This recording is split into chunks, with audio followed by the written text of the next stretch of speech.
হে মানুষ, তুমি কি জানো কি তোমার পরিচয়?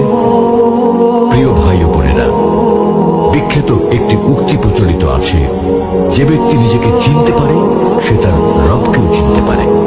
এটি একটি চমৎকার কথা যে যদি তুমি নিজেকে চিনতে পারো, নিজের অবস্থা নির্ণয় করতে পারো, তবে তুমি মহান রব, যিনি সর্বময় ক্ষমতার অধিকারী, সেই রব এবং তার মর্যাদা সম্পর্কেও জানতে পারবে।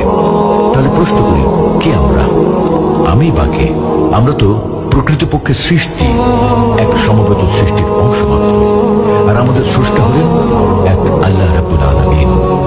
এক সময় আমাদের কোনো অস্তিত্বই ছিল না।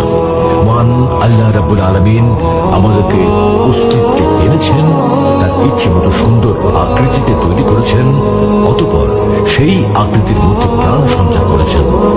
যেমন আল্লাহ তাআলা ইরশাদ করেন, অর্থাৎ মানুষের উপর এমন এক সময় অতিবাহিত হয়েছে যখন সে উল্লেখ করার মতো কোনো কিছুই ছিল না।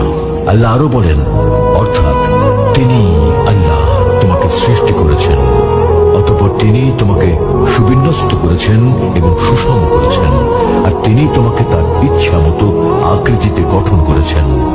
আমরা তো বাস্তবিক অর্থে অস্তিত্বহীন ছিলাম। আল্লাহ রাব্বুল আলামিনের দেয়া সঞ্জীবনী ক্ষমতায়